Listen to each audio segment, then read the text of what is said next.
like to welcome everyone to our September 4th, 2018 Board of Supervisors meeting.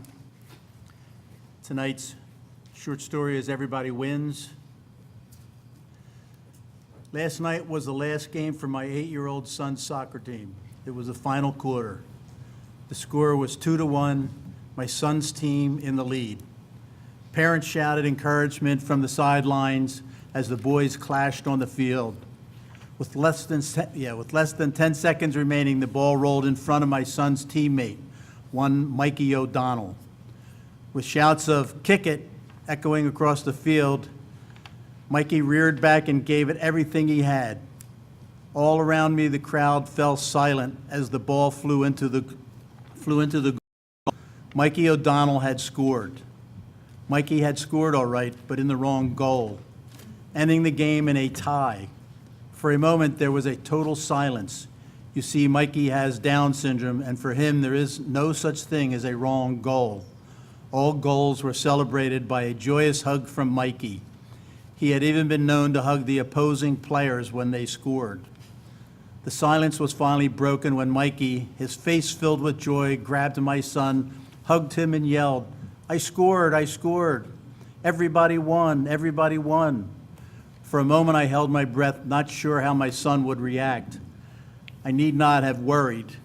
I watched through tears as my son threw up his hands in the classic high-five salute and started chanting, "Way to go, Mikey, way to go, Mikey." Within moments, both teams surrounded Mikey, joining in the chat and congratulating him on his goal. Later that night, when my daughter asked who had won, my son smiled and replied, "It was a tie. Everybody won." Please stand for the Pledge of Allegiance. I pledge allegiance to the flag of the United States of America and to the republic for which it stands, one nation, under God, indivisible, with liberty and justice for all.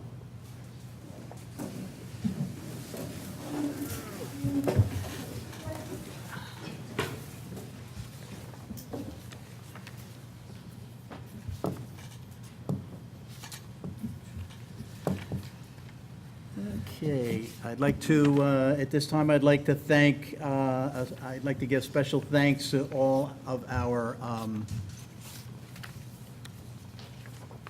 contributors to our Community Day.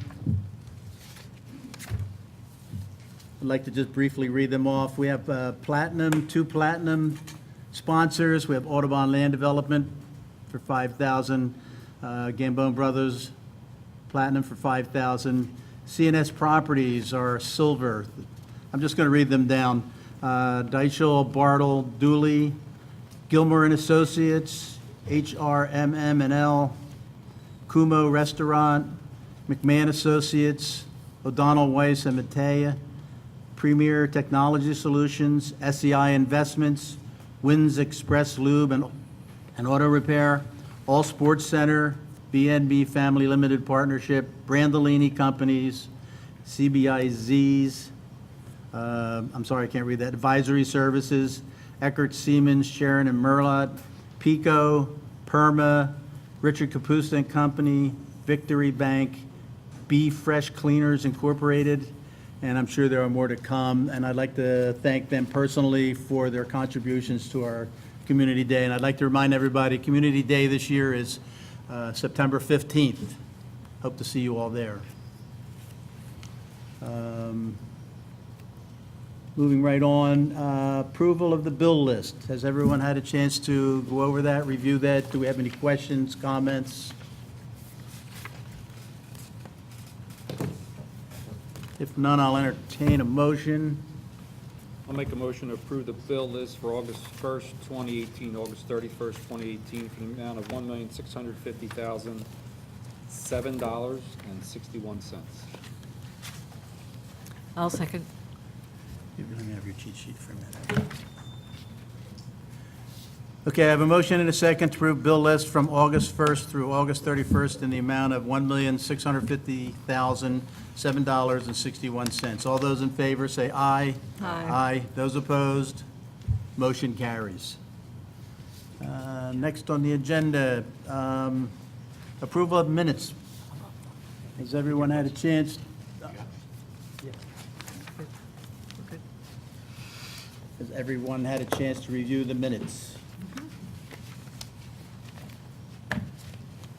If there are no questions or comments on the minutes, I'll entertain a motion. I don't know where my minutes are. Okay. I'll make a motion to approve the minutes of the board's August 6th regular meeting. I'll second. I have a motion and a second to approve the meeting minutes of the board's August 6th regular meeting. All those in favor say aye. Aye.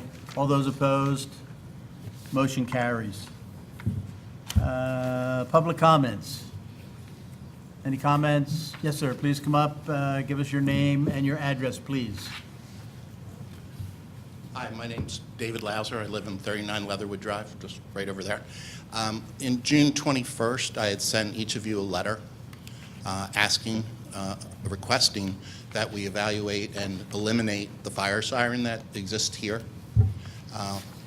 I enumerated all my reasoning in the letter, so I don't want to go through that, but I haven't heard a lot of responses, so I wanted to know your response to that letter.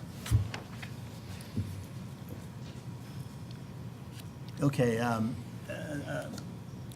we received a letter from the chief here. They're looking into silencing it between the hours of 9 in the evening and 6 o'clock in the morning. Is there any justification to not eliminating it fully? Well, instead of me quoting from the letter, the chief is here. I'd like to have him respond to you if he's available.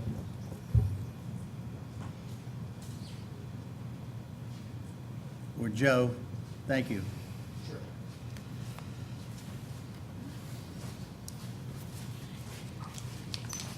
Joe Locasal, 207 Amanda Lane. I'm the president of Black Rock Fire Company. Several years ago, the fire company evaluated the duration of the siren and the number of cycles that it takes during the alerts. We adjusted the cycles from 12 to 6. We tried various other methods to alert our members, everything from voice pagers to digital pagers to telephone notification. Most recently with I Am Responding and Active 911, their alerting softwares, they're not working. They're not 100% reliable. Matter of fact, the Active 911 and I Am Responding clearly state not to be 100% reliable. So we're trying to work the pagers. As we move forward to getting away from the Respond from Home initiative, we'll be able to address the siren again. Right now, we are looking at even reducing it more, the number of cycles, but we are looking at cutting it off during, let's say, quiet hours, and that. It is the most reliable way for us to notify our members of an emergency call. Okay. All right. So I'm going to offer my opinion. Is this on? There we go. So I talked to Mr. Lauser because we got the letter. You sent it on June 21st. Yes. I spoke to you a couple weeks ago, and I'm of the opinion that the technology does exist, that the need for this siren has passed. So many fire companies have turned it off. I don't know. It's beyond me how you can say that the siren is the most reliable way to summon folks or summon firefighters to the firehouse for a fire. I've asked about this and was basically told it's not happening. I've asked the leadership here and it's told us it's not going to happen.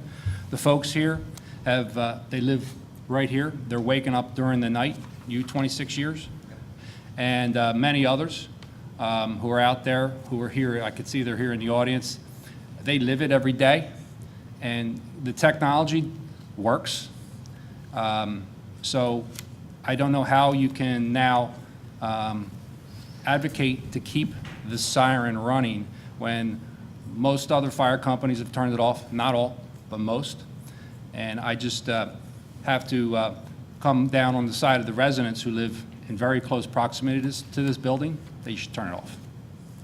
So what are the technologies that we don't have that other places do have? Do you know, Al? We have the same technology that every fire company in We Montgomery. currently have We that have the techno- same technology that every fire company in Montgomery County has. We have probably the most advanced systems to notify our firefighters that there's a fire. This is, the siren is an emotional issue. It's an emotional issue for the firefighters, and as a life member of a fire company, I could say it, it's just emotional. These people live it every day. They're being woken up in the morning, middle of the night, can't go back to sleep. I live on the other side of Wegmans, and I can hear the siren. So the technology exists. Again, the minute emotion walks into the room, the ability to reason leaves the room. I think we need to reason and turn the siren off. I think, I personally, well, this is your opinion, now I'm going to give you mine. I think there is a good reason for it. I think I'm taking the word of somebody who's here all the time, that takes his responsibility here very seriously. I think that they've become, they're being very accommodating in shutting it off on the downtime of everybody from 9 o'clock at night until 6 o'clock in the morning. I don't think I think it's bothersome in the afternoons, of course, but I don't think it's waking anybody up. It's not disturbing anybody's sleep, unless, of course, they're doing a third shift type of a thing. I have to go with what BlackRock is suggesting, and that's the direction in which I'm leaning on this thing. I don't think we're going to take a vote on this thing this evening. I think it's up to the, I'm not really sure whose responsibility it is. We Tim, can you can't help take a me out vote. here? We can't take a vote. It's not our siren. That's what I'm getting at. I'm just Yeah, wondering yeah, whose responsibility it is. And I think that they've been very, very nice about doing this. But go, ma'am, please, your name and your address, please. My name is Heather Bitzer. I live at 34 Leatherwood Drive across the way. And we are not firefighters, but we're all proud to serve our community in different ways. We are lawyers, scientists, teachers, Defense Department employees, doctors, nurses, 911 dispatchers, and police officers who also juggle shifts and odd hours to serve the needs of our families and community. But most importantly, we are your neighbors. Many of us have lived here for a decade or more, and yes, we were all aware that the firehouse was here when we moved in. So what has changed? Recently, it has come to our attention that the use of the house siren, which we always assumed was a required piece of equipment widely used by all firehouses, is actually not mandated by any governing body or a recognized standard at all. Instead, it is a preference based mostly on tradition, whose optional usage varies from house to house. With that in mind, your neighbors asked the leadership of BlackRock Volunteer Fire Company that they continue to best serve the needs of both its volunteers and the community by modernizing and eliminating the use of the house siren. We ask you to consider your well-respected and highly trained firefighting peers. We ask you to recognize the measurable, repeatable, fact-based evidence on record of the absolute excellence of the following surrounding companies who no longer use a house siren: Lower Providence at both buildings, Royersford, Perkiomen Valley, Phoenixville, Limerick, Spring City Liberty, Norristown, and Norton. Trapp, who limits their siren to daytime usage between the hours of 8 a.m. to 8 p.m., and Collegeville Borough, who is currently out of service with their siren due to construction, but when it's operational, they limit their siren to daytime hours between 7 a.m. and 10 p.m. These outstanding companies are the same as BlackRock, held to the same local, state, and federal standards for calls, response time, and redundant communication systems that are needed for backup. They serve the same community base, the same terrain, the same geography. In fact, some of the volunteers even come from the same family and arrive on scene to back up the BlackRock Fire Company at the same calls. To say that BlackRock cannot or should not eliminate or amend its siren usage drastically is to say that these facts do not exist.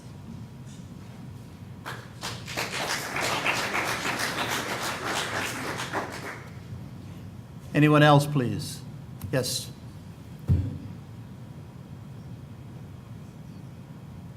Yes, good evening. My name is Paul Hanling. I'm a resident of Collegeville. I live at 836 Woods End Court, Regency Hills at Providence.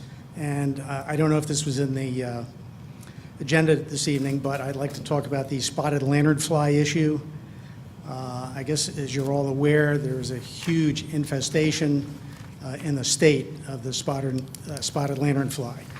And in particular, the area or the residence that I live in, it's so bad that many of my neighbors can't even sit out on their deck without being inundated with lanternflies. And as a matter of fact, this is what I was able to kill in less than an hour, just outside my house. And it's usually covered with lanternflies, and so are my neighbors.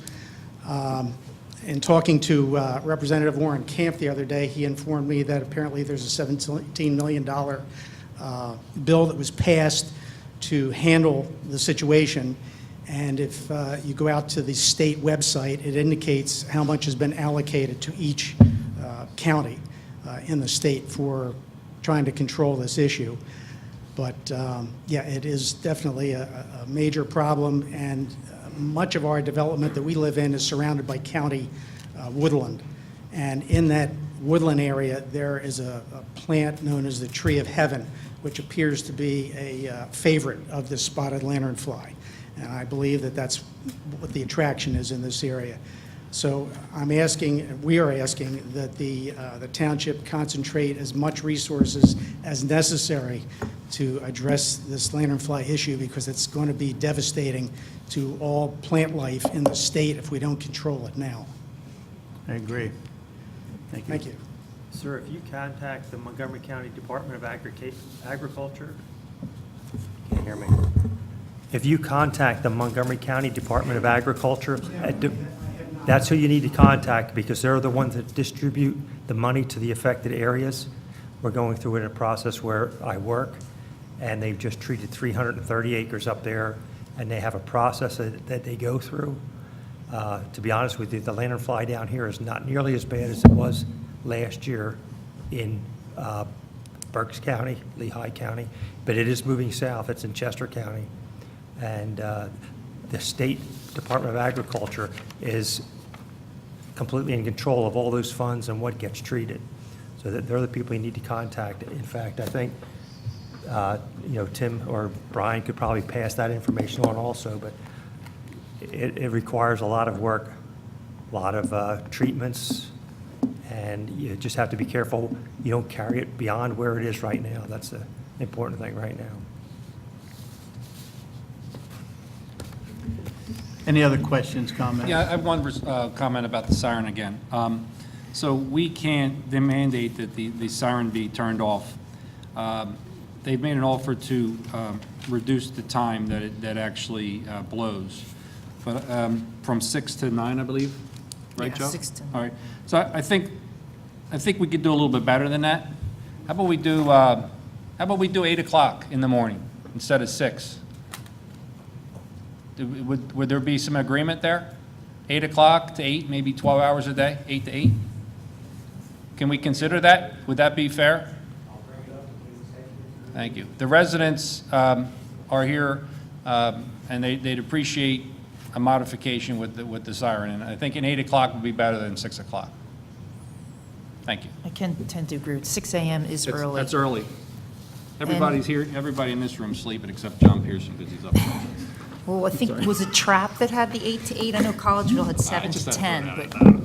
8 to 8 seems reasonable. And I would be interested in the other technology that all of the other stations that the woman read off do instead of the siren. No, it's the same. They all So- use the same. They have the same pagers, the same communication and stuff. I understand that Collegeville and Trapp only use it during those times because they use a lot of college students that won't have that technology available to them. So if they hear the siren, they are firefighters that respond. That's my understanding anyway from talking to That's a them. good point. Any other questions, comments? Yes, ma'am.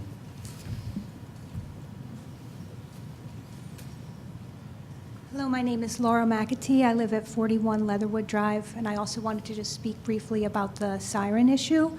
I know that all of my neighbors in Green Tree are very grateful to the firefighters, but there's a lot of neighbors in our development that do work at odd hours. Directly across the street from me is a state police officer, and 2 doors down is a nurse that often is sleeping during the day. So there's many people who are still working different shifts, and the siren does disturb them. I've been blown out of bed by that thing for 13 years now, and it does remind me of what they do, which I really, truly appreciate, but I think it's hardest on the children. I know my son has had trouble for many years. When that goes off, he doesn't go back to bed, and it's really disruptive for many children to not be able to sleep through the night.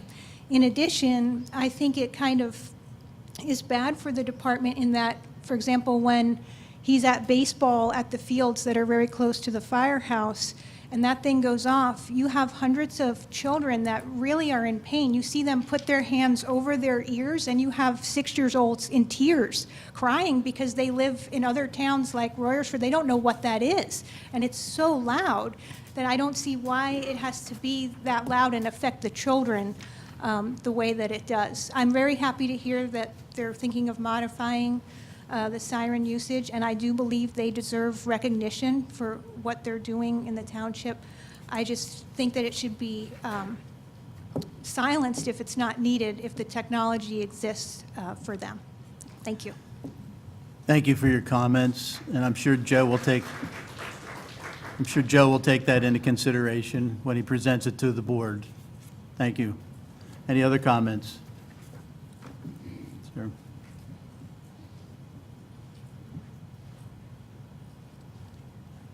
Good evening. My name is Lamar Watkins. I live at 36 Leatherwood. I'm the neighbor that my other neighbor was talking about. Just to let you know, I've worked with these guys on numerous occasions on 422. They do an outstanding job. I support them in everything they do as a first responder, and I know they're doing as much as they can to help the community out. But just along with our neighbors, I have to say, when you say that it doesn't wake you up, it absolutely does wake you up. There have been times where, like I said, I work odd hours just like they work odd hours. A lot of our neighbors work odd hours. My wife is a nurse as well. She works odd hours. It does wake you up.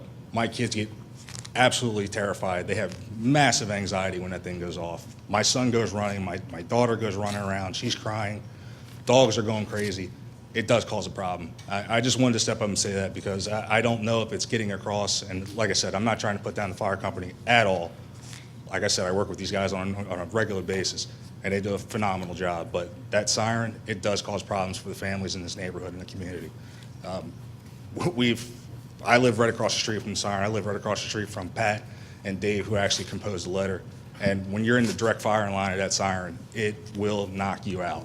It is very, very loud. It's very disturbing, and it does cause problems for people. So I'll just leave you with that. I don't know what you guys are going to do in terms of the limiting it or turning it off. I'm not going to sit there and give suggestion in terms of that, but just to give you an absolute positive feedback in terms of what it does do. It does cause a problem for the community in our neighborhood.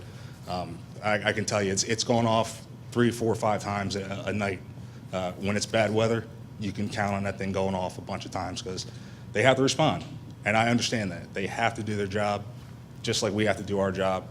But I think we could think about looking into something different in terms of how we get our first responders to respond to those calls. So I'll just leave it at that.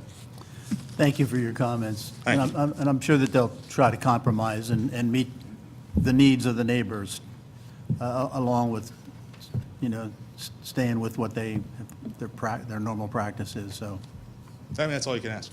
That's all you can ask. Thank you. thank you. John, this is to be read at the end on the supervisor's comments. Anyone else, please? Okay, seeing no one else, we'll move on. Old business, presentation by the Chester County Planning Commission of the Phoenixville Region Multimodal Transportation Study.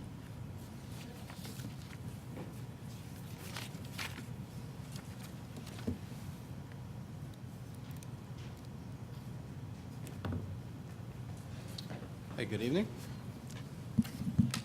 My name is Brian Steich. I'm the Transportation Services Director for the Chester County Planning Commission. And what I'm going to do is give you a brief overview of a project that we just completed in June, for which Upper Providence Township participated in. Again, this is a Chester County project. Pass this over. Let me see. Okay, here we go. The Phoenixville Region Multimodal Transportation Study was a project that was funded through the Delaware Valley Regional Planning Commission's Transportation and Community Development Initiative. It was a $65,000 total project cost that took place over the course of 18 months. It includes 5 municipalities in Chester County, being West Vincent, East Pikeland, Charlestown and Schuylkill Townships in the borough of Phoenixville, as well as Upper Providence Township in Montgomery County. Overall, the document here is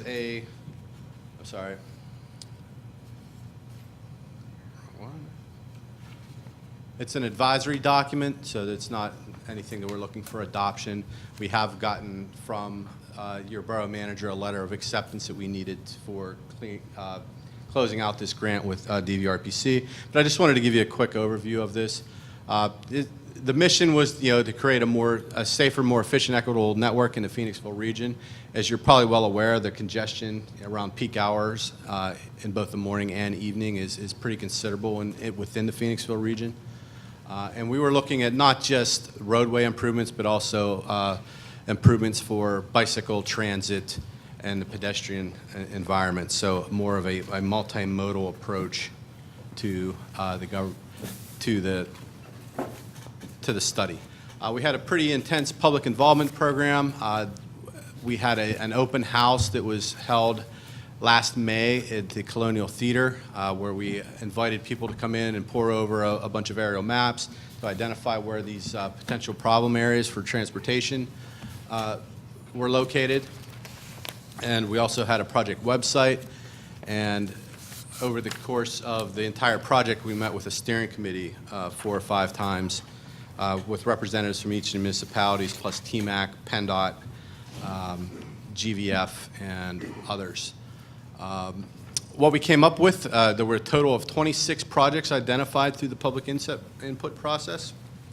And working with the steering committee, we identified 13 of those to be priority projects, to have at least one in each of the participating municipalities. The recommendations for improvements fall in any one of these 5 categories. While there might be multiple projects, there might be some transit and pedestrian improvements included with any one project. So these aren't necessarily individual projects, but just the type of improvements that are associated with each of the priority projects. And it is just a smattering of the priority projects. A lot of them are intersections. Some of them much more complex than others. The Township Line Road at PA 23 in the Phoenixville area is a very complicated intersection. It's got 2 bridges, multiple turning decision points. There's others with just poor sight distance and peak hour issues, particularly the Charlestown Road, Hollow Road, as well as the 23 Valley Park Road intersection. One I'll touch upon in Upper Providence here is the Montclair intersection. I'll get to in a little bit more detail of that later. But the Bridge Street Nut Road intersection over in Phoenixville, again, a very complicated, 5-point intersection with multiple turning points and decision locations. We also, coordinated with SEPTA as well as the Borough of Phoenixville regarding transit access. I'm sure you've probably seen in the news that there's a local developer funding a study for reestablishing rail service to Phoenixville. Well, we had in our plan is that being a long-term goal, which, by all accounts is probably still accurate. We looked at a number of different trail projects and pedestrian improvements. One, again, the trail link along PA 29 is Upper Providence, which we'll touch upon here a bit later, but probably the most recommended and highly prioritized one was the DeVault Trail. This is an inactive Norfolk Southern line that extends south out of the borough of Phoenixville that connects to the Great Valley. We think that is a great opportunity for a multi-use trail and connecting into the circuit, which is the Philadelphia's regional trail network. Specific to Upper Providence Township, we have the Montclair intersection. This is just over the bridge between Chester and Montgomery County, nearest to Produce Junction. This project is a little bit further advanced than most of the other projects that we had identified. Essentially, you see Jacob Street to the north here and Walnut Street to the south, intersected by PA 29 and the Schuylkill River Trail. What we have slated for improvements are, I believe, is the township purchased the one building on the corner so that they can realign Jacob Streets with Walnut Street to create a four-way intersection, much more clean intersection. Also looking at reassessing the signal timing, providing for pedestrian movements in both crosswalks and sidewalks. So this is a great multimodal connection. It's going to help to alleviate the congestion. Excuse me, so within- you were further ahead than most other towns on a lot of these projects, because we spent $500,000 of township money to acquire the land, right? Great. Would that be accurate? I'm not sure on the figures, but Well, yeah, I mean, of the projects we have in this Right. plan, this is one of the ones that are furthest along. How do you see helping us move that along? You made that a priority intersection for us? It was a project that was identified as a priority of the 26 different projects that were identified by the public. So what's the process to move the priority projects forward? Because that's really what we're interested in. Okay, yeah, I'll get to that in a Okay. moment here. Yeah, we did have some implementation recommendations Okay. to advance these projects included in the plan. The other priority project is looking at, and this is more of a long-term goal, of providing a trail link along PA 29 beneath the US 422 interchange to connect some of the larger corporate campuses with the Providence Town Center in the commercial area in Arcola Road. We think that, further investigation is necessary for this. Is it really, you're going to get the most bang for the buck even if you were to ride your bike from one of these corporate campuses over to Providence Town Center? Are you able to get there and back and have lunch within an hour? Maybe there's a better solution, maybe looking at some travel demand managements or having shuttles from these companies, shuttle folks over may be a better alternative. But there are opportunities for different trail developments and making these connections throughout the township.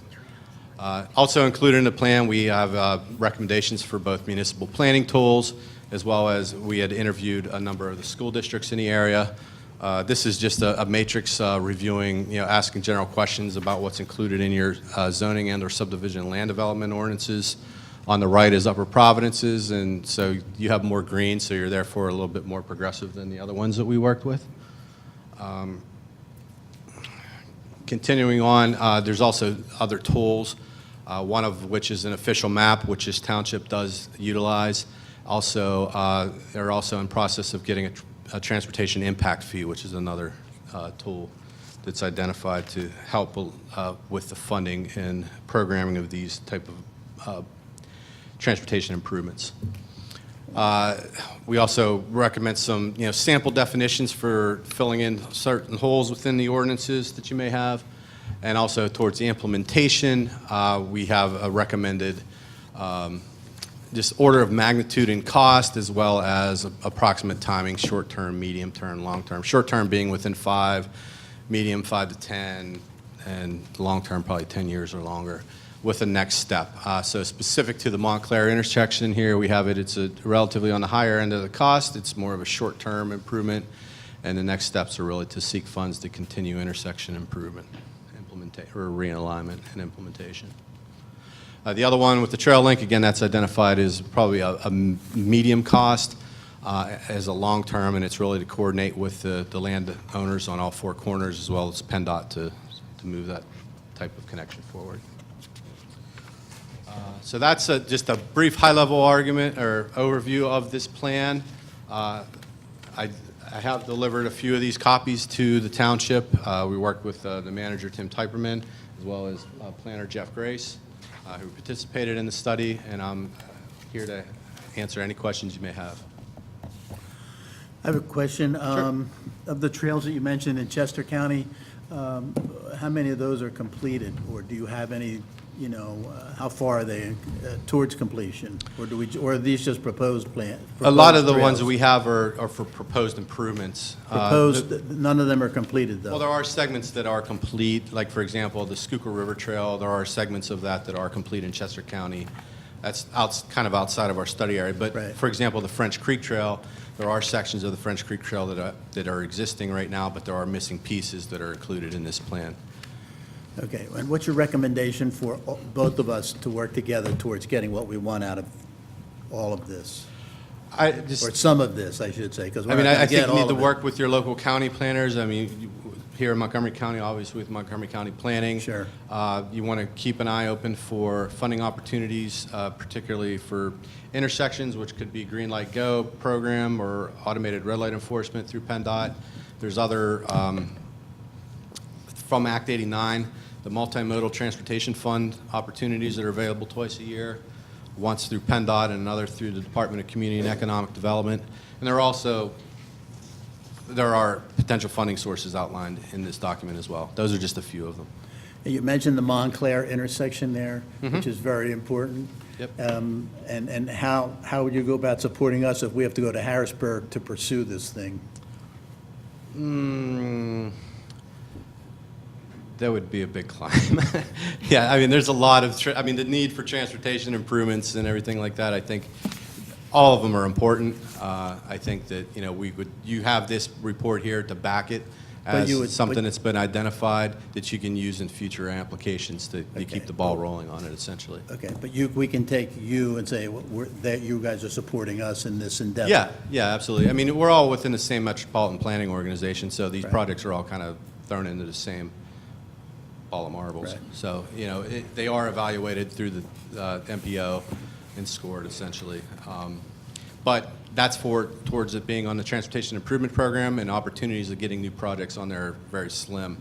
It's these alternate funding sources that you want to look to help move them along quicker. Thank you. So the trail along 29 that would connect the corporate to Wegmans, is that something that you would be involved in with us, even though that's solely in Upper Providence, or I think it would probably be more of a Montgomery County issue beyond this study. beyond the study? Okay. Yeah, I mean, this was when the application was originally made, I think that we wanted to include Upper Providence Township mostly because it's nexus to Phoenixville, and also with the trail connections with the Schuylkill River Trail. But I'm not fully aware of that because that was before my time. And the two of the project managers I had work on it came and left, so But yeah, I mean, we certainly advocate for any type of bicycle and pedestrian trail connection. I know Montgomery County recently released their bike plan, so they're both off-road and on-road connections. I think it's take back some more of the transportation environment for people. Okay. Any other questions of this gentleman? Anyone? Anybody in the audience? Thank you for your time. Great, thank you. Appreciate it. Okay, old business again. Here, proposal on pre-development application filed by Pulte Homes requesting a zoning map amendment for the properties at 1701 and 1729 Main Street. Sir? Good evening. Thank you, Mr. Chairman. My name's Joe Cools. I'm here this evening on behalf of Pulte Homes. I'm their land use counsel. And Pulte is a residential home builder, and you have before you this evening what you described as a pre-development proposal. It's a rezone proposal. And really, all we're asking from you this evening is to accept the application. We're not asking anything more from you. As I'm sure you're well aware, a rezoning of this sort is a purely legislative decision. It's purely discretionary on your part. You have no obligation to even take the application. Unlike a subdivision application or a zoning hearing board application or a land development or even a building permit application, you're under no obligation to hear it. You can just throw it in the trash. It's like writing a letter to your congressman. And frankly, we're just asking you to accept the application. We're asking you to process it. We're asking you to give it to your staff and generate some review letters for us and be kind enough to schedule us before your planning commission so that we can, at our expense, run through the process and hopefully convince you that this is as good an idea as we think it is. The property is approximately 24 acres along Ridge Pike, and the proposal is to rezone the property. It's just a map change, no text amendments being proposed. The proposal is to amend the map such as to redesignate this property from neighborhood convenience commercial to R3. Now, as I said, Pulte is a residential home builder. That rezone would yield possibly a townhouse development of about 95 units. And we're certainly here this evening to discuss what the ultimate project might be. But as I mentioned to you, this is not a land development application. This is a request for a rezone. I have with me this evening Mr. Rob Holmes. He's a vice president from Pulte Homes. I also have with me Mr. John Kennedy. He's our land planner. Also with me is Bob Jordan from Woodrow and Associates, our civil design engineer, and I also have with me Mr. Jason Shetler from Traffic Planning and Design. What I'd like to do, if you'll permit me, and this shouldn't take any more than about 10 minutes, honestly, is to have Mr. Holmes tell you a little bit about who Pulte is, and then have Mr. Kennedy show you what is essentially a concept plan which might be yielded from this property if it were rezoned to R3. And then we have the other two gentlemen here with us, the civil design engineer and the traffic planner, merely to be available to you for questions if you have them. Unless you have any questions of me right now. Yeah, I think we know who Pulte is. Okay. right? I'm just trying to economize time here. Fine. And you're the chairman, John, but I think we know Pulte's a home builder. It's like Toll. So We didn't want to be presumptuous. We can go right to I have a Mr. couple Kennedy. questions for you. So what is it zoned now? Zoned NCC district, neighborhood convenience commercial. And what could be built there right now? Why don't we have our, That would be good. planner That'd be good. Just one answer? I'm sorry. If you don't mind me Yeah, interrupting. absolutely, yeah. Okay, you keep telling me the application says a zoning text amendment, but you keep telling me, or you keep saying it's a map change. Are you going for, and you say rezoning, but you're not going for rezoning, you're just, what exactly are we, what is the application for? Okay, I don't know where you're reading text change, but It says right up at the top here, Township Plan Number 8-0040211149 ZTA, zoning text amendment. okay, what's being requested is, okay. They have put in an official application, but we haven't processed that application yet from the township standpoint because we didn't want to go through and generate reviews yet until the board sort of gave their blessing, for lack of a better word, to move this process forward. I have the application. I think you have a copy of it in your board packet it's a zoning map amendment. They're looking to essentially change the color of the zoning map from NC commercial to R3. So my understanding is by going through this process, they don't have to go to the zoning hearing board and go for a zoning change. No, this would not be a zoning variance at all.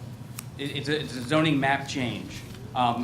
If they want to go for, Are they rezoning it, or are they just changing? yes, they're looking to rezone it. They are not looking to amend the zoning ordinance at all. They are just looking to rezone the property.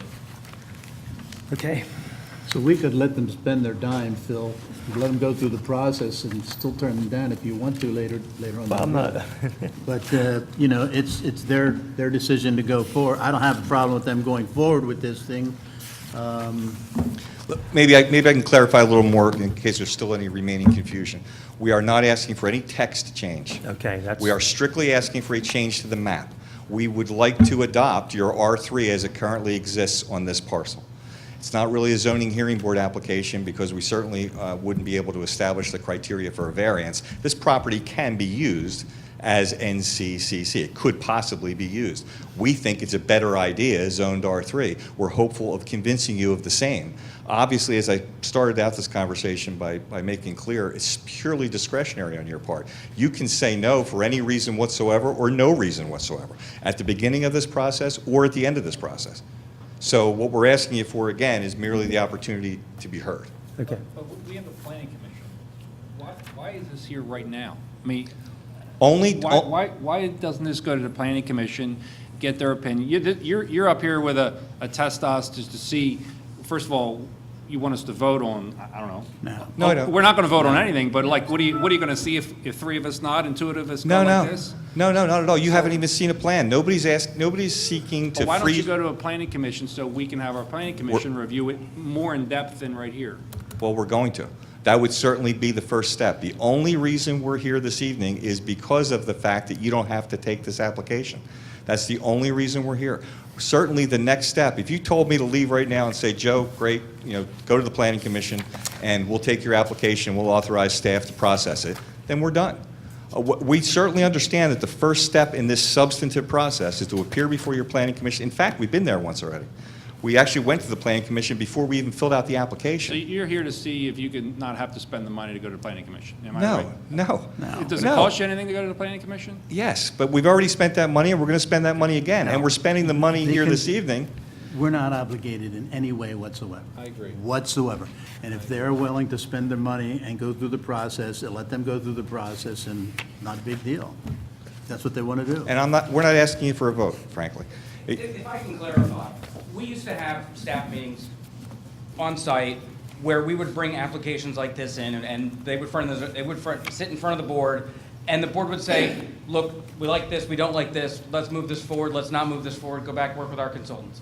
Since we don't have those meetings anymore, and since I've been in charge of the process, and Brian and I have worked through the process, we try to bring what we call professional services agreement forward.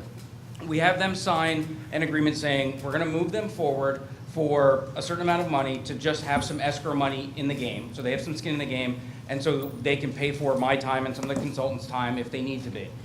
They go to the planning commission gives their opinion on just the briefest sketch, and then they come here, and we just want a general sense of, do we spend the time and the money moving this forward, as opposed to telling them to just say, no, we're done, go away, or do we say, all right, it's at least an idea, let's keep the process rolling.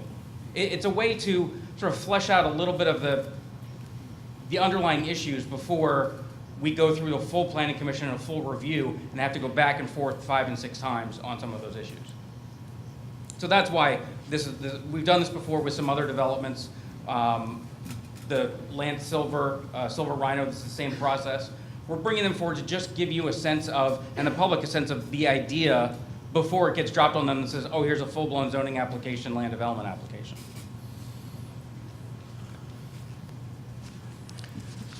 So shall I skip over Pulte? You know who Pulte is, everybody? All right, sorry, Rob.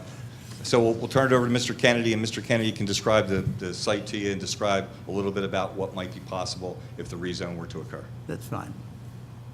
You got 3 minutes. Okay, thank you very much. I will make it very brief.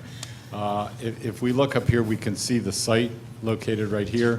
Just for reference, this is Main Street, or Ridge Pike also. This is Township Line Road. This large area that you see here is the Target Shopping Center. So this is the line between Limerick Township and Upper Providence Township. This site is about 24 acres. It is zoned NCC, which is Neighborhood Convenience Commercial.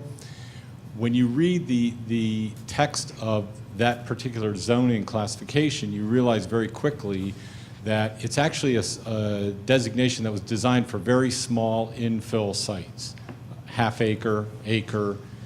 In fact, it has a sliding scale of dimensional criteria. This site is 24 acres. It's actually the largest NCC parcel in the township. So it's not exactly, in my opinion as a planner, well aligned with the zoning.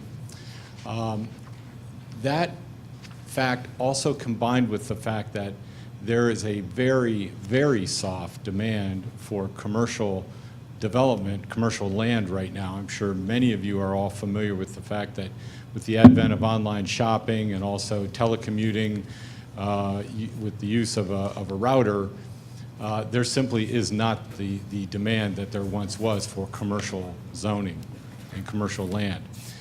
There still is, and it still will always be, a need for commercial land. However, developers now concentrate much more on the prime locations. And so, for instance, here, you do have a prime location right here at this intersection. But any kind of secondary or even tertiary location is simply not feasible from a commercial standpoint. This particular site also has some very challenging environmental resources and characteristics. As I mentioned, it's about 24 acres. However, because of its odd shape, sort of an L shape, it actually only has 800 linear feet of frontage. And about half of the parcel is actually hidden behind some other uses. So obviously for commercial businesses that would require some kind of visibility to be able to succeed, this property simply does not have it. In addition, we also have some areas sort of right in here in the front that have extensive wetland areas. that once Pulte spent the money and actually got the field work done and located all the wetlands, very little of the frontage is actually usable for any kind of real commercial use.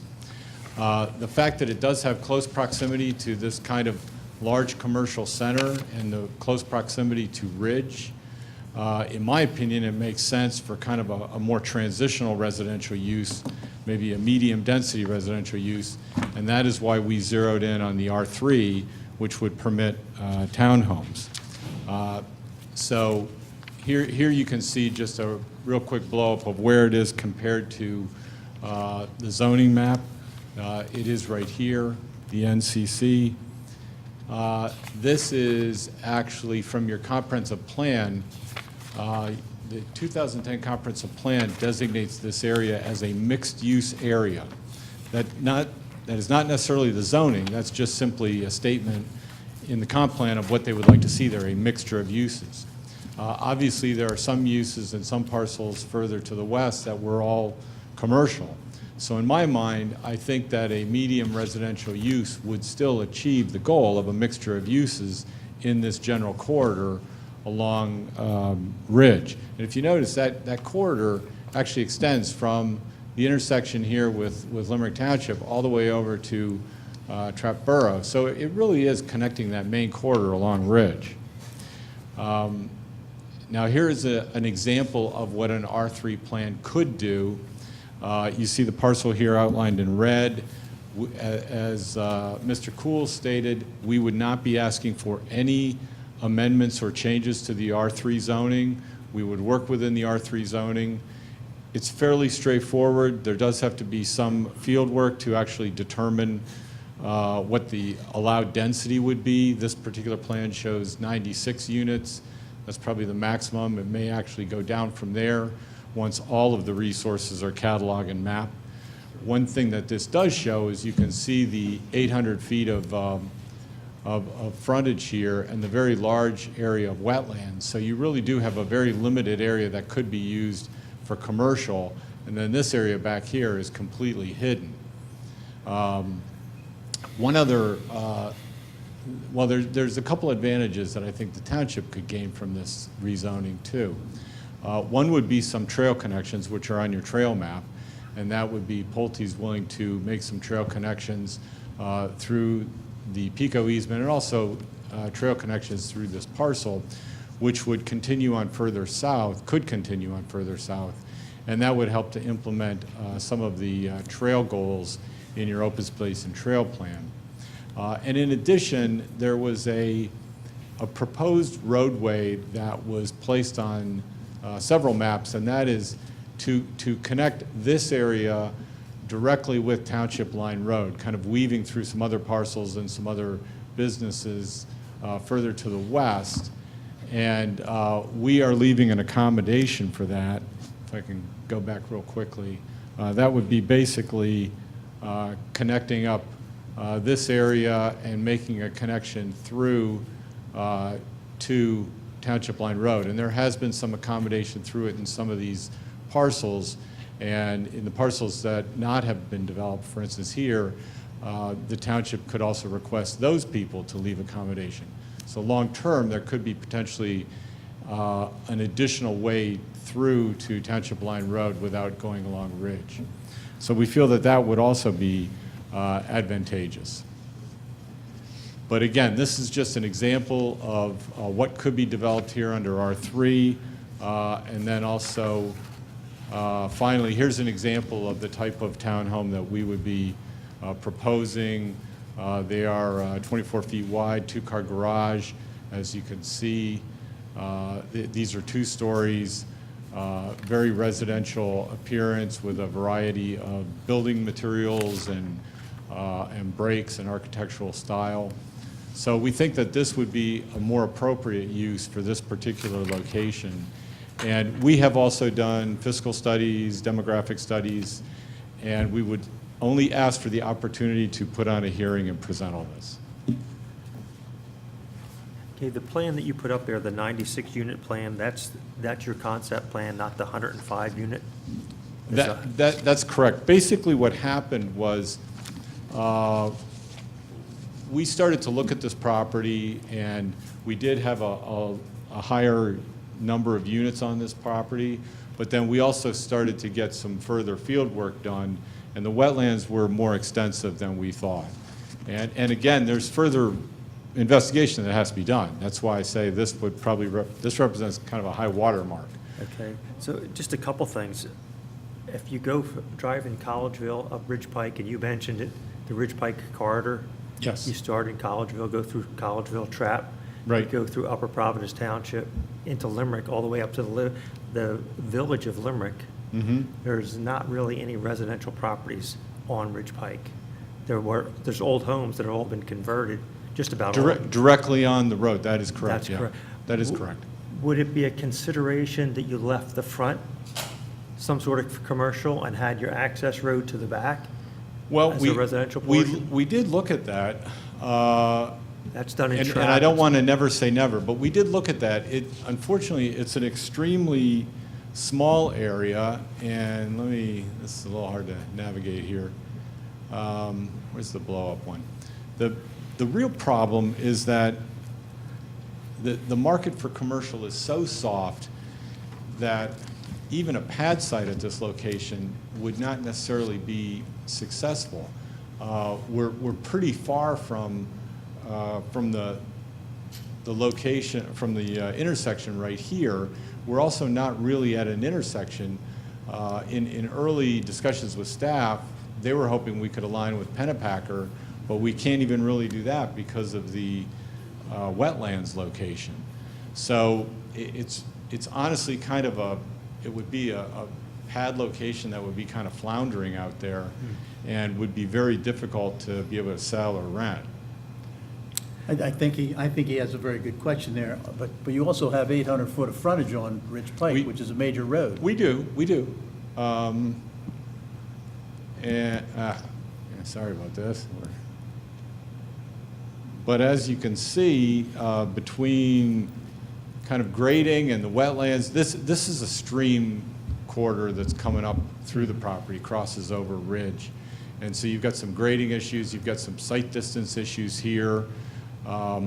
We did have some conversation and serious thought with your staff and our engineers before we located the road in this position. So we are a little bit limited in what could be done in terms of commercial location. So anything on the right side of the part that hits Ridge cannot be developed? Just the dark green, dark green. Well, this is wetlands, right here, the darker color. And then there's a stream corridor, and we've got some grade issues here. So it's not easily accessible. This is where, I think this is Pennapacker, right? Pennapacker's right This is there, yeah. Pennapacker right here. This is where originally we had intended on entering the property.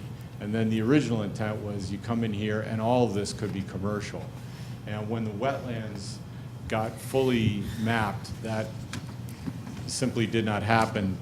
The road then kept having to move further and further west, and because of grading and site distances, this is kind of where it landed. But again, now those are issues that obviously have to be worked out in land development. They're not zoning issues. Okay, well, you're looking for just general feedback, is that right? Just general feedback. Okay, so generally my feedback is this, from my point of view, okay? We've dealt with Pulte Homes before in the township with a Longford Crossing development.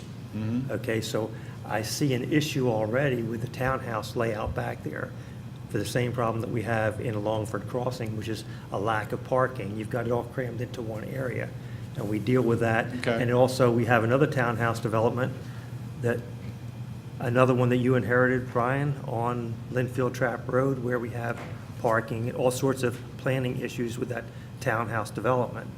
So I'm not saying I don't want townhouses, but I've had several bad experiences with townhouse developments. Understood. And unfortunately, Pulte's one of the larger townhouse developments has built in our township that we've had problems with. And you dealt with stormwater, wetland issues on that development also. I think you have a lot of things to work out before you're before I would agree to. Oh, we absolutely do. That I agree with you. Yeah. And any kind of final form of an R3 development may have less units, would obviously have to have more parking. This really does not have, this actually doesn't have any gust parking drawn in at all, but it would have to. Also, stormwater has to be worked out, which we probably have to add a little bit more to it. This is simply a sketch plan that our engineer drew up. But we think that this would be a better use than the NCC zoning that is on the property now. That is basically meant for small infill sites, very small businesses, convenience stores. And as I said, it starts out with a sliding scale for sites that are ½ acre, 1 acre, and 3 acres. And this is 24 acres. This is the largest NCC parcel in the township. Like I said, I'm not opposed to changing the NCC frontage to something else if we could work out something in the back. But Jeff and both Bill were here during the Pulte process down in Longford Crossings, and when we deal with that down there up until even just recently. I mean, there's just parking problems with townhouse developments. It's inherent with townhouse developments. I guess what I would Super Bowl say Sunday is a to that, disaster. because I'm also on my local planning commission, is if you have those communities here and you absolutely know that however the parking was designed or whatever the ratio used was not adequate, then it's imperative to learn from those experiences. And in any next one, whether it's this or another one, you got to incorporate those Well, it's those not only changes. whether it's adequate, whether it's in the right location and it's accessible to the people that need the parking. I mean, if you count your garage as one parking space and the space in front of it is another, and then you park your boat in the garage, you've got one parking space. Right, obviously that They're the doesn't kind work. of problems that we Right, deal with right. on a regular basis. And then if there's no other parking around, they So- park in the street, and that becomes a problem. So without getting into any further detail with all of this, if you wouldn't mind, it's okay with me. If you want to go through the process, go through the process. We'll deal with it when it comes in front of us, if that's what you're looking for. That's all we're looking for. We're going to go to your planning commission, we're going to start the process, and we appreciate you hearing us this evening. We appreciate the feedback you were willing to provide us, and we'd love to start the process, and we'd love to work here. I do have a few comments. One is, your proposal said there were no negative impacts on the township, but a couple of things that I'd like to know is, what is the benefit to the township? How is this going to actually add value to the township?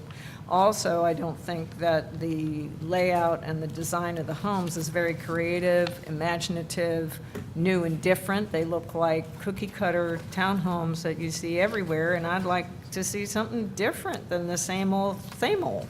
Okay, well, we're going to show you through the process what the economic impact is, what the traffic impact is, and what we're going to show you is the potential development as zoned versus the potential development as proposed to Well, be again, zoned. what I'm looking for is an added benefit to the township, not necessarily what the impact is. I understand what the impact is, I read your thing. It's less impact as townhomes in terms of traffic, et cetera.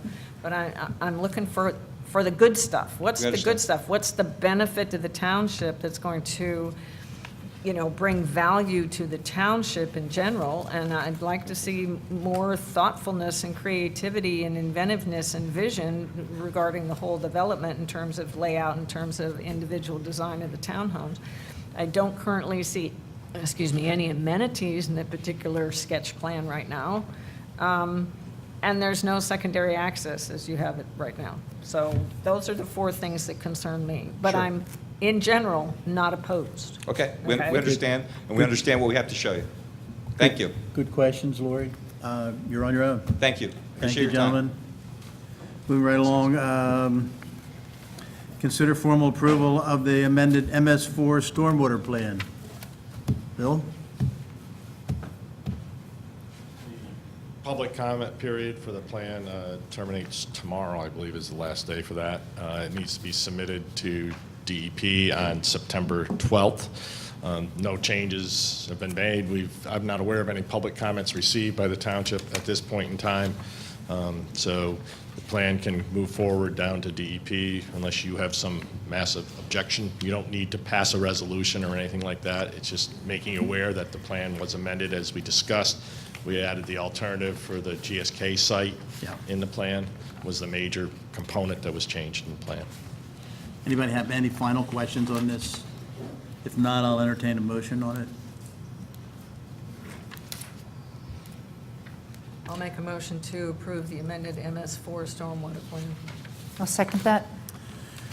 I have a motion and a second to approve the amended MS4 stormwater plan. All those in favor say aye. Aye. Aye. All those opposed? Motion carries.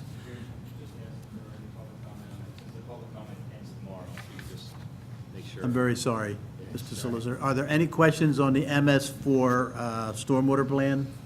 Any from the audience members? What I expected, but I wanted to cover it, right? Thank you, Mr. Solicitor. Continue discussion on proposed amendments to the Administrative Code Ordinance Number 572 and consider setting a future adoption date. Tim?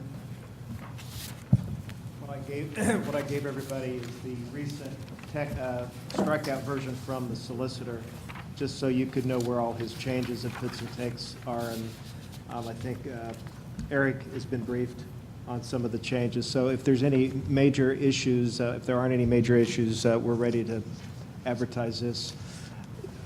Just to reiterate, the document itself was intended to be pretty flexible because it cites a lot of resolutions that will be augmenting throughout the year as far as updates to other various policies. We didn't feel that was necessary to put in the body of the ordinance. So what you have is a skeleton of a code which addresses the fundamental administrative processes between the board and the manager. And then I think I wanted the solicitor to do a good vetting, which I think he has. So if there aren't any more substantive comments, we're ready to set an adoption date. Okay, please set the adoption date. Is that all we need on this? That's correct. Thank you. New business, consider adoption of sewer planning module for Old State Road sanitary sewer main extension project. Bill? Sure, Mr. Chairman. This is a public sewer extension that some residents on Old State Road had brought up. We had submitted a grant request for this. We have not heard back on the grant requests yet. But the first step is to get planning approval from DEP. It's a sewage facility planning module, which says you're interested in putting public sewer to serve these 10 homes. The module itself indicates the project cost of approximately $440,000, of which approximately $76,000 would be assessed to the individual properties. The balance would be funded through the township sewer fund. And it looks like, if this project moves forward tonight and so on, you're probably looking at a late 2019 for construction by the time the township receives the necessary planning approval from DEP and permits from DEP. So you're looking at late 2019 for construction if you move forward with the project. There's a standard resolution that the DEP requires. Brian has a copy of it up front. He probably could read it if you'd like, if you want to move forward with it, I guess. Bill, are they required to hook up? No. The way the module is written is there's no requirements. What's been done in the past here for the last 10 years, I'm going to say, there was a period of time where there was requirements to hook up, but over the last 10 years, it is not a requirement. This module as written does not require hookup. But can we put a time limit on it? Yes, you can put all those restrictions on it. Again, the module as written is purely voluntary. It does not have any restrictions in it. We could certainly modify it and bring it back before you with any restrictions you'd like to have in it.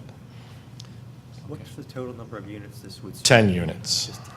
That's 500,000. 440,000. For 10 homes? 10 homes. And they don't have to hook into the sewer? There's no requirement in the module as So, written to hook it. I think we, as a township, should reevaluate how we do that. If we're going to spend $500,000 to run sewer past the home, we should at least require them to hook up within a certain period of time, because it's the township, it's our money, it's everybody in the audience's money. And they're getting the benefit, too, of that, right? Because they're going to be able to Correct. To unhook from the septic and go to the sewer. Correct. Do they have any payment to do that? The payments, as written in the module, is a $7,600 assessment for them to the township to, once they hook up, they'd have to pay the tapping fees, which is $1,286, I think it is, to the township, and $4,800 to the regional sewer authority, so approximately $6,000 in tapping fees. And then they would have to pay for the plumbing costs to connect from their home to the public sewer, which again is probably, I don't know, $8,000. So probably looking at around a $20,000 overall cost for someone to connect to the public sewer. 20,000? Yes. Old State Road is pretty long. Which part of? It's from Jaeger Road, one house in from Jaeger Road, down past, what's that, Hafner Road, I guess it is, just past Hafner. Just past Hafner. Yes. The one side is the only side that has the homes on it. That's why it's expensive for the number of units. The other side is the former county geriatric center property, the fields. Do we have any idea how many people are interested in hooking up? I believe there's 3 that have indicated they have somewhat of a failing system. I don't know, Brian, if you recall. I know Dante's spoken with several. There's only 10, so I'm saying several. Maybe 2 or 3 of the homeowners out there who have expressed a desire to connect. I think there's 3 very active interested in connecting. I So can't speak beyond that. Going to Al's point, maybe there should be a communication go out to them, telling them what is proposed here and what they're expected, what they could expect as far as costs. Because if you divide the $440,000 by 10 homes, that's another $44,000 on top of the 20, so, or 18, 17, whatever it is. So, but, Right, it's 7,000 of that is in the, Right, so it's so- another 35,000 or so, Right. yes. you know, Was just- any of this covered in a grant? I live on Willowbrook, and I know you just did that on our road. Correct. I didn't hook up because I already had public sewer, because I had an easement for the movie And the church. Township received a grant for that. Was that Township received 50% grant? I forget It the. was 50%. The 50% grant there. We have applied for a grant for this one. There's not been a decision on that grant. So my question is, I don't know how many of my neighbors hooked up. I'm not sure that any did. It'd be interesting to see the data, to Al's point. Like, what's the incentive for them to hook up, for us to spend that kind of money, and if they're not hooking up? It's unusual for a community not to require hookup.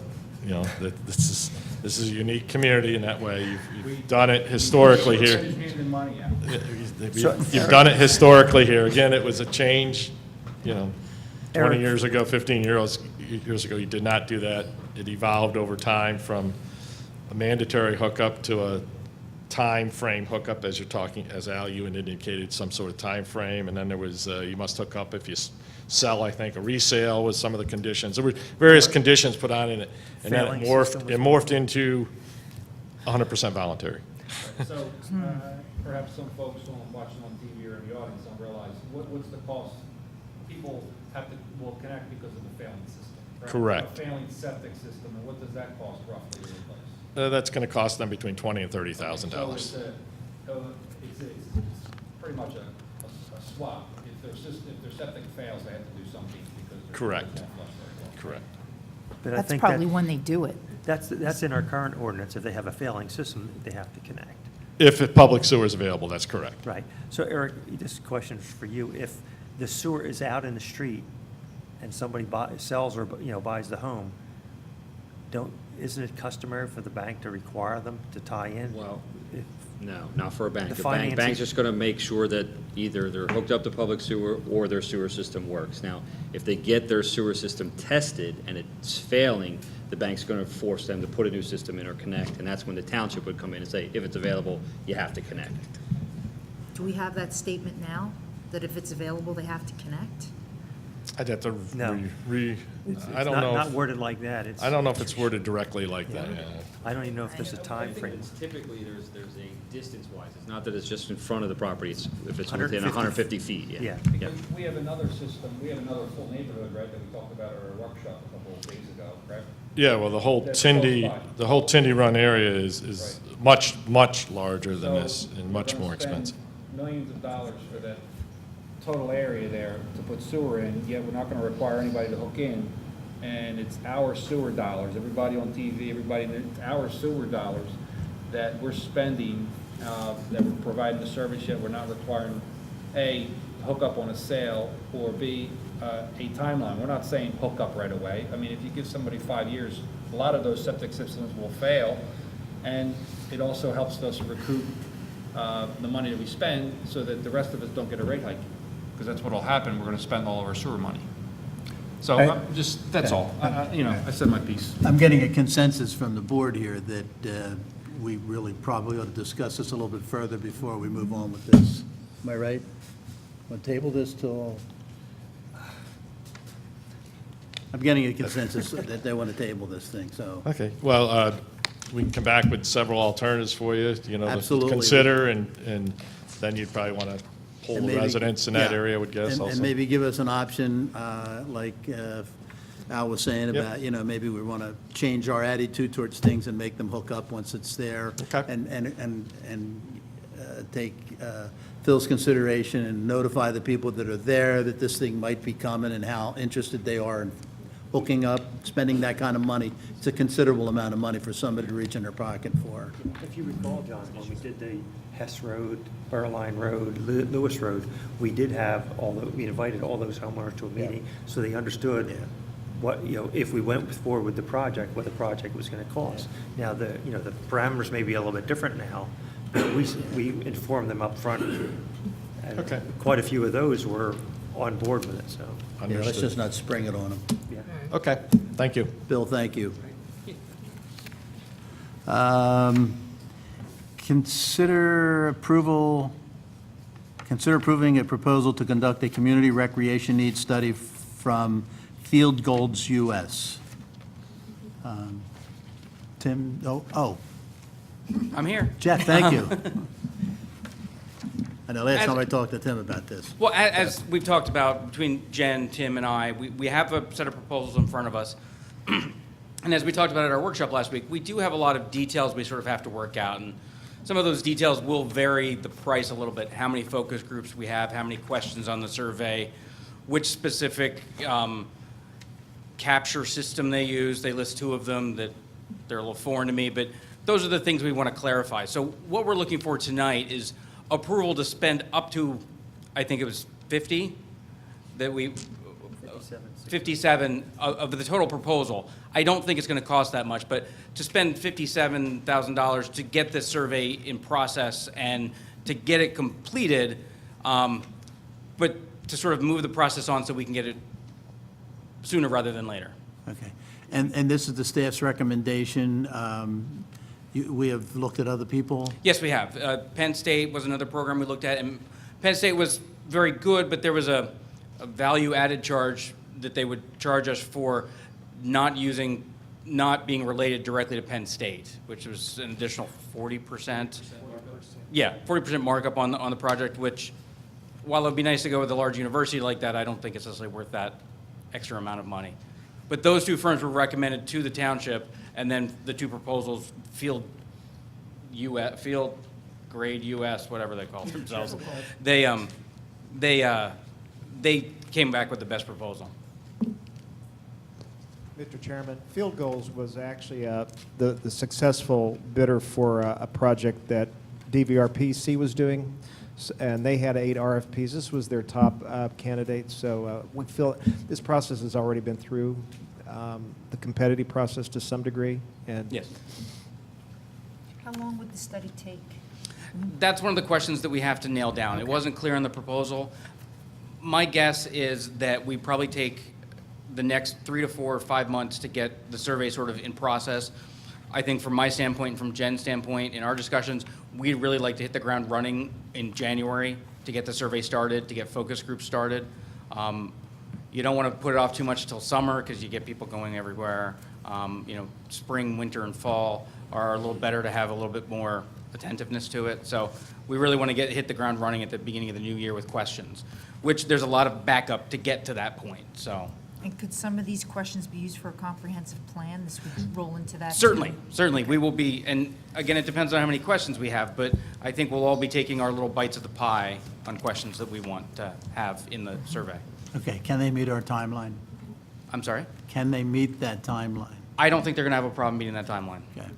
We haven't specifically gone and asked them that yet. I have 2 phone calls out to them. I didn't hear back from them since our goals meeting. But if we tell them that's what our timeline is, that's what they're going to have to work with. Okay. Thank you, Jeff. I'll entertain a motion. I'll move to approve the proposal to conduct a community recreation needs study from Field Goals US in an amount not to exceed $57,690. I'll second that. I have a motion and a second to approve the proposal to conduct a community recreation needs study from Field Goals US in an amount not to exceed $57,690. All those in favor say aye. Aye. Those opposed? Motion carries. Where do we come up with $57,670? That's the À la carte. On the high end. Okay. Thank you. Consider authorizing compensation in the amount of $1,114.14 for the acquisition of a sanitary sewer easement at 713 Second Avenue. Thank you, Mr. Chairman. I have up on the screen a plan showing a sanitary sewer easement that we would like to acquire from the property owner, Linda Hendrick, at 713 Second Avenue. We own a pump station immediately next to her property, and in order to relocate a force main that comes from the pump station and not take it across an old stone culvert that may fall apart if we were to affect it, we're seeking a sanitary sewer easement across her property. I provided her with copies of the agreement and the easement exhibit. She's agreeable, and we've offered compensation in the amount of $1,144.14. That's consistent with the values of the sanitary sewer easements that we offered for the South Lewis Road Sanitary Sewer Main Extension Project. It involves both the value of the easement itself and $400 for one tree that will be affected, likely killed by the construction that will occur on her property. Both the value of the easement and the value of the tree are consistent with what we offered on the South Lewis Road project. I've spoken with her. She was agreeable, at least in concept, to the number that we discussed, and I'd like the board's authorization to formalize that in a formal agreement to her, and to offer that $1,144.14 as compensation for the tree and the easement. Thank you, Brian. I'll entertain a motion. I'll move to authorize compensation in the amount of $1,144.14 for the acquisition of a sanitary sewer easement at 713 Second Avenue. I'll second. I have a motion and a second to authorize compensation in the amount of $1,144.14 for the acquisition of a sanitary sewer easement at 713 Second Avenue. All those in favor say aye. Aye. All those opposed? Motion carries. Manager and department head reports. Manager's highlights. Mr. Chairman, I have one item. SEI is doing their 50th year celebration, and they did fill out the required paperwork for the special events permit. It's not a lot of money, but we are recommending, consistent with other programs like this, that we waive the special events fee of $75, and wish them the best. They've been a good corporate citizen for 50 years, and they're also a sponsor for Community Day. Thank you. Will this be setting a precedence for other businesses? I mean, there's 5,000, it says 5,000 people coming that day. How I much is mean- that going to cost us? If we have police, they're taking care of all the on-site things, but That's the board decision. We're recommending that I mean, it's not for profit. It's not like the Expo Center where they're doing everything for profit and they pay the special events fee. I'm just concerned that we wind up with police overtime down there directing traffic or something like that. Okay, so do you want to throw that at them? I would recommend that I would make the motion to approve it based on they reimburse us any additional expenses that we incur. Good idea. If we do incur any additional expenses. That's fine if you want to make that amendment. Any other comments or? That is fine. Do we need to make a motion on that? Yeah, that's fine. I think I got a consensus. Okay. Thank you. Consultant reports. Who wants to go next? Bill, you're closest to the mic. Klein Road construction, there's 225 linear feet left to be completed out at the end of Linfield Trap Road. Should take another 2 days to get the base paving done. Then they got some swale grading and then the final driveway restorations and the final paving. So you're looking at the third week in September for 100% completion of that project. Municipal complex, I don't know if anybody drove by today, they did start the landscaping around the building itself. And I saw the bulldozer working in ball field 6 in the back at lunchtime. I didn't get any formal paperwork back from the contractor on ball field 6 at this time, but I did see the bulldozer had moved, and not moved to another township. It had moved on the site. Second Avenue Force Main project, the easement tonight, you're probably looking at a bid in October for that project to move forward. The Second Avenue culvert, which is a PennDOT project, we have, Brian just got a utility relocation agreement from PennDOT. I think I've spoken to this several times. It's 100% reimbursement for your costs that you've incurred and will incur through the end of the project, and they're paying 100% of the construction costs through their own contractor. So that wouldn't be reimbursing you for that. They're just paying that type of thing. So there is an agreement out there for that. I don't know if there needs to be a motion to sign a utility relocation reimbursement agreement with PennDOT or not. Heard. And again, we can do it 2 weeks from now if we need to actually have a motion. You can make a motion. If we don't need it, we won't use it. I'll set it up for 2 weeks from now. Okay. All righty. SEI, you mentioned that, the North Campus. We did issue a grading permit for their North Campus work just so they could start some earth moving work. This is the second phase of this? Or? This is the North Campus, The which North is on Campus. the left side of Upper Indian Head Road as you're heading down to the trail, Okay, the old quarry. okay. Okay, only for part of that was there issued a grading permit. Well, there's a pre-construction meeting tomorrow morning for that. Okay. They're immediately submitting the plans, looking for complete grading permit for that site to move forward prior to or in conjunction with, I guess, the final land development plans as they come through. They need to move forward before they get the final land development. The final land development plan will be held up because of an Army Corps engineer issue with some wetlands on the site. They did meet with the Army Corps of Engineers today to confirm the physical location of the wetlands, which was done today, but they have not received a permit or anything, but they're moving forward with that process, so it will be a while. If you've been down there at all, the deck is progressing, the parking deck is progressing. It's, I think about 2 weeks is what I was told. That was late last week, so maybe a little bit less than 2 weeks to completion of the deck itself in terms of the crane being there. That's not the paving or being able to utilize it or anything like that, but the crane that you see from many miles away will be out of there in a couple weeks, and then that project will continue to move forward. That pretty much concludes this update on the projects. If you have any other questions, I'm here to answer them. No, sir, thank you, Bill. Okay. Ken? Nothing. Jeff? One thing, just a little bit of advertising, really. Next week, next Monday, the Planning Commission will be hearing Providence Town Center 106, the apartments behind Wegmans, between that and the White Springs Farm development. I know it's a big issue for a lot of people. To make sure everybody knows it's going to be on the agenda next week. I don't know quite how much we'll move it forward, but they've submitted some new plans, and so we're reviewing them, and we'll be talking about them next week. Will they be having the planning commission meeting here? Yes. It'll be here? Yes. So Yes. So we'll have enough room in the audience for the... Knock on wood. So, there's other things on the agenda, but that's really the most exciting thing. Gotcha. Jeff, thank you. Solicitor's report. Mr. Chairman, in your packets is a settlement stipulation on an assessment appeal.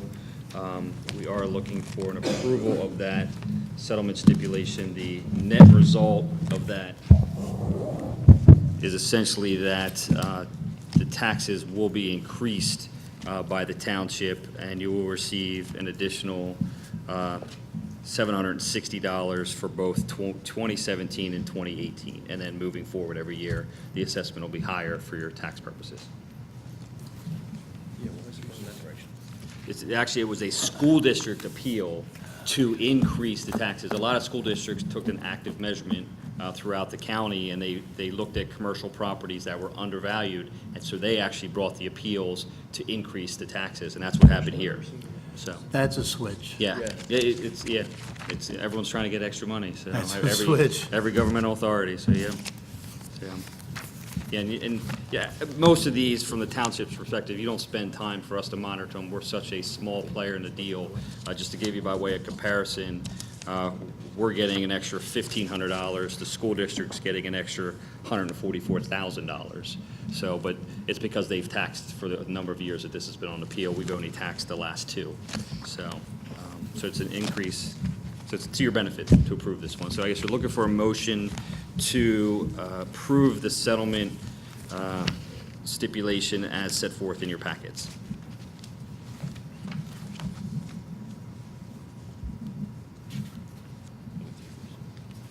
I'll make a motion that we approve the stipulation to settle for tax parcel number 61-00-01009-60-4 for Realty Associates Fund, and is that Providence 2 Office Associates Limited Partnership? Is that good? That's detailed. I second that. Okay, I have a motion and a second for approval of the settlement, as Phil has suggested. All those in favor say aye. Aye. Aye. Those opposed? Motion carries. There is one more item that's not in your package, and that's to authorize the settlement of the personnel matter that you discussed in executive session pursuant to the terms outlined by Labor Council. And that settlement stipulation was reviewed by Mr. Bresnan and Labor Council and formalized today. Okay, so we will be adjourning. I have one, first of all, I've got supervisors' comments. Any comments from the supervisors? We don't have to. I mean, if you guys have questions, we can adjourn and talk about it. We don't have to. We could do the motion right now. You can do the motion right now. Yep. I thought we were going to, If you need to, so. I think he was saying we were briefed on this at the last executive session with the settlement. That was my understanding. And nothing's changed, right? So we were given a briefing. If you need a couple last minutes, month. we can recess and discuss it. I think it would be wise just to Okay. take Makes 5 sense. minutes. It makes sense. Go in and make sure what we're talking about here. But before I do that, I'll ask for any comments from the supervisors. Any comments? Yes, I have a couple comments. First, during the course of the first 8 months of this year, our township has worked to resolve a number of public safety concerns as it relates to fire and emergency services. I've been in favor of some of the changes, however, I've been opposed to others. During the prior several years, Upper Providence Township made significant improvements to the delivery of fire services with the deployment of paid firefighters during the daytime hours. And we're working to develop a combination fire company with paid and volunteer staff. However, things are taking place in this community that some of us supervisors are not aware of. As a result of a right-to-know request, actually by former Supervisor Lisa Mossy, a number of hundreds of documents and attachments were released to the public. We as supervisors were copied on them, and I've reviewed the right-to-know requests, and I have to say that a number of things have happened that I'm not and was not aware of with planning that is ongoing and that I do not agree with. I'm going to refer to one email that was discovered in the right-to-know request. This is from Black Rock Fire Company President Joe Locasell to Brian Bordencheck. I'll read the email. It says, "Hope you are relaxing on vacation." I have to read the whole email. "And last week's storm hasn't caused too much disruption. Are there any concerns about the drawings for the new office? If not, what is the next step? Do we need Public Works to develop an estimate for supervisor's approval? I'd be willing to meet with Don Kelly to go over the plan anytime he's available. We also need to discuss briefing Phil and Al, me and Phil Barker, on the project to get them on board so that we can move this project forward." So plans are being made without our knowledge, because I was completely unaware with this as of June 1st. I will also work with the Executive Steering Committee executive committee to approve having one representative on the executive steering committee on Tuesday so we can schedule a meeting to discuss any comment Upper Providence Township staff may have on the collaborative agreement and attachment F. I had no idea what that is. Without getting these two documents settled, we are just spinning our wheels. Black Rock Fire Company is willing to have our secretary attend the meetings to take minutes so that we could circulate the results of the meetings. So I went through the exhaustive right-to-know request, and I found a collaborative agreement and an attachment F, which is an integrated fire company organization dated April 11th.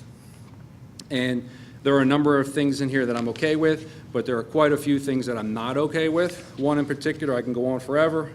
I'm going to just read one paragraph, one proposal. It's an attempt to change Act 85 of the township. Transition steps to ensure that Upper Providence Township employees are properly integrated into the Black Rock Fire Company. The following actions are recommended. UPT 5, Upper Providence Township 5, or the fire chief. Township fire chief and chief fire marshal shall be designated director of fire and emergency services and township fire marshal. So we want to remove the title of chief of fire and emergency services and make it a director's position.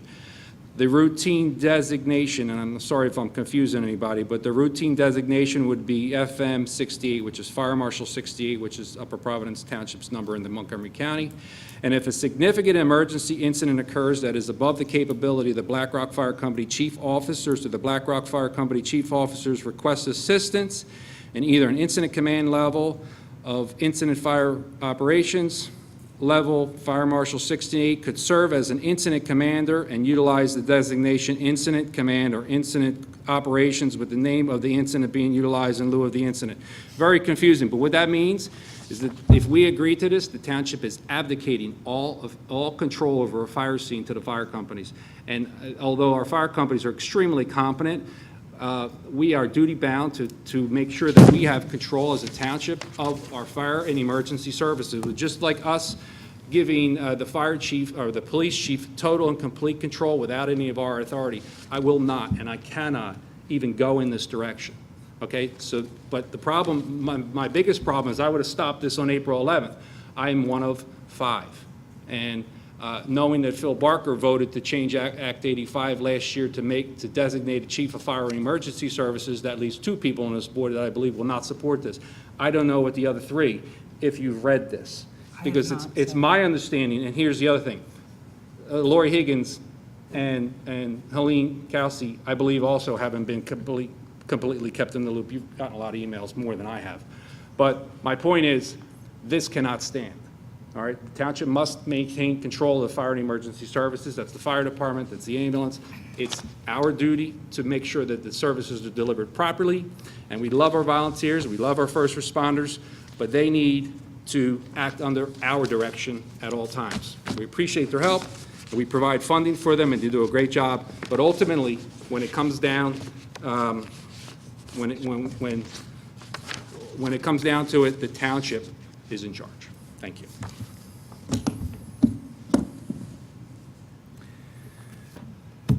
That's my comment.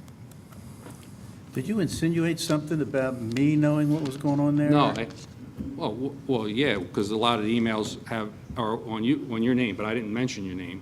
But Did you look at that thing you were reading from? Did it say draft on there? Did you see the draft? Did you Yes, see that it absolutely. was a draft? But has anything been done on that? Has anything been voted on that? Has anything been approved on that? But has it's come to you. pushed forward You with the have board it. on that? But you have it. Has anything been done on that?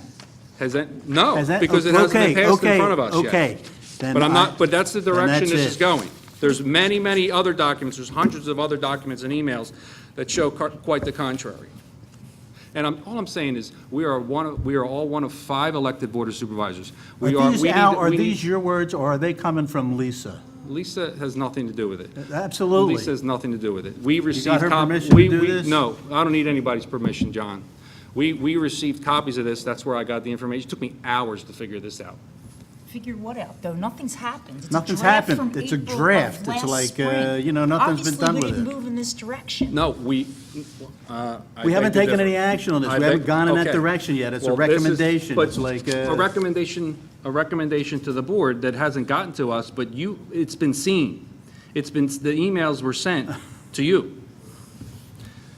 All I'm saying is we're five, Nothing- we need to all be notified at all times of what's going on. Even, and I give Joe Locasell credit for saying, hey, can you make sure that Al and Phil are engaged? I thank you, Joe, I appreciate that, because that memo that email from Joe to the township was telling to me. There is no intention to keep anyone on this board out of anything.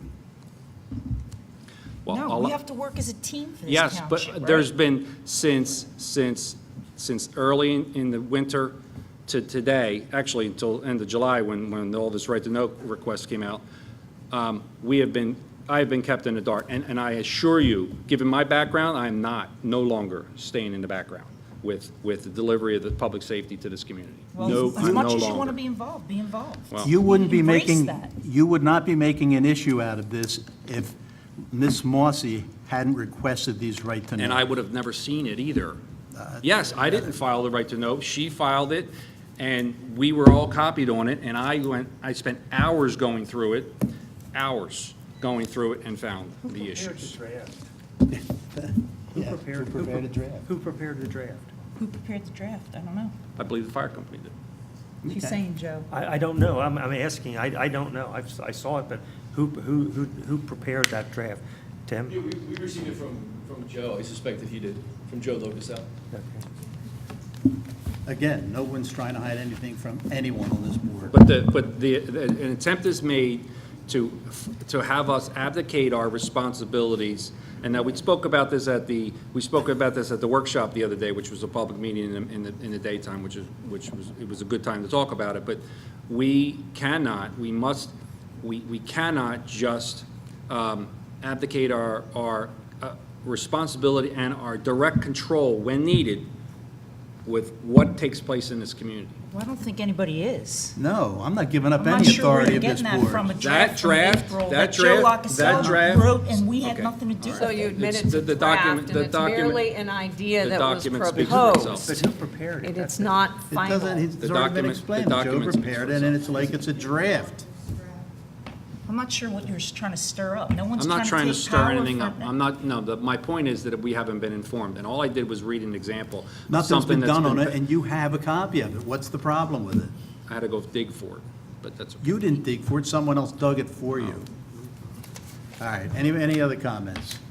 Yeah, well, while we're on that subject, Joe Locasell said that he had somebody taking minutes of all those meetings. Yeah. Can we get copies of all those meeting minutes? Minutes, all the minutes of the steering committee and in my reports. I believe So they've been available Yes, to us all along? They've been in the reports. So you didn't really have to Just- dig, I guess, if it was available, The right? minute, Phil was asking about the minutes, all the minutes that Joe does on the steering committee, I've made a point of putting in all my manager highlight reports. Okay. Are you all right with that then, Phil? Pardon? Were you all right with that then, digging through the As minutes? long as it's communicated past, but I don't remember. Absolutely. Nobody is trying to hide anything from anybody on this board. Nothing. Any other comments, questions, whatever? I got something I'm going to read before we go to executive session for 5 minutes. I got a text earlier, Martin from Trapboro, regarding possible joint meeting dates available. Just want to make you guys aware of Monday, September 10th, Wednesday, September 19th, Thursday, September 20th. Please bring up on the supervisor's comments. I'm like, if you guys are available to meet with Trap for a couple of different reasons, We have to come to consensus on these dates, right? Is that what you're saying? I'll ask Tim to send them out again tomorrow to everybody, if he would, please. You don't have to make a decision on it tonight, you know, it's like, please, would like to adjourn into executive session for 5 minutes, and we'll be right back out. Thank you.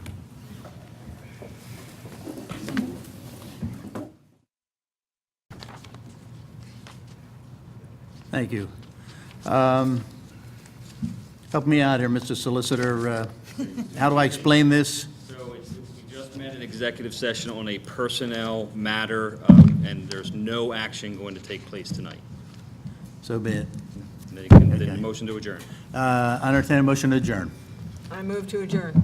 Second that? I have a motion and a second for adjournment. All those in favor say aye. Aye. Those opposed? Motion carries. Play ball. Thank you.